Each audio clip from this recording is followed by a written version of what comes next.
Joshua 11.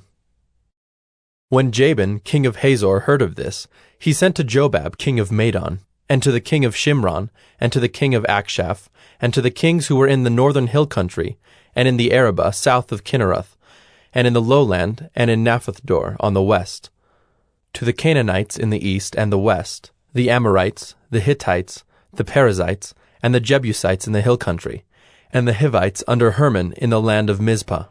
And they came out with all their troops, a great horde, in number like the sand that is on the seashore, with very many horses and chariots. And all these kings joined their forces, and came and encamped together at the waters of Merom to fight against Israel.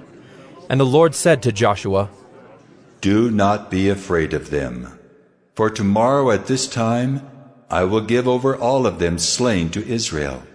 You shall hamstring their horses, and burn their chariots with fire." So Joshua and all his warriors came suddenly against them by the waters of Merom, and fell upon them. And the Lord gave them into the hand of Israel, who struck them and chased them as far as Great Sidon and Misrephoth-Maim, and eastward as far as the valley of Mizpeh. And they struck them until he left none remaining. And Joshua did to them just as the Lord said to him. He hamstrung their horses and burned their chariots with fire. And Joshua turned back at that time, and captured Hazor, and struck its king with the sword.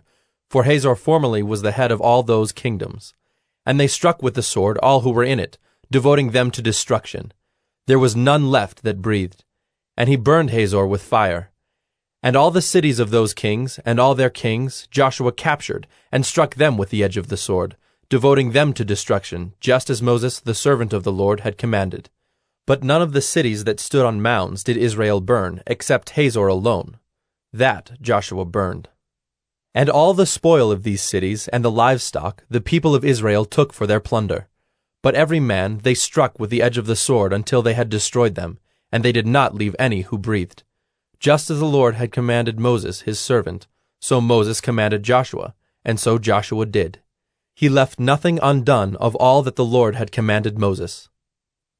So Joshua took all that land, the hill country, and all the Negeb, and all the land of Goshen, and the lowland, and the Arabah, and the hill country of Israel, and its lowland from Mount Halak, which rises toward Seir, as far as Baalgad in the valley of Lebanon, below Mount Hermon.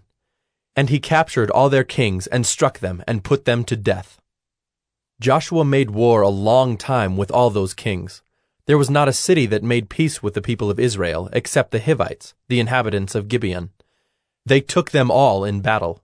For it was the Lord's doing to harden their hearts, that they should come against Israel in battle, in order that they should be devoted to destruction, and should receive no mercy, but be destroyed, just as the Lord commanded Moses. And Joshua came at that time, and cut off the Anakim from the hill country, from Hebron, from Debir, from Anab, and from all the hill country of Judah, and from all the hill country of Israel. Joshua devoted them to destruction with their cities. There was none of the Anakim left in the land of the people of Israel. Only in Gaza, in Gath, and in Ashdod did some remain. So Joshua took the whole land, according to all that the Lord had spoken to Moses. And Joshua gave it for an inheritance to Israel, according to their tribal allotments. And the land had rest from war.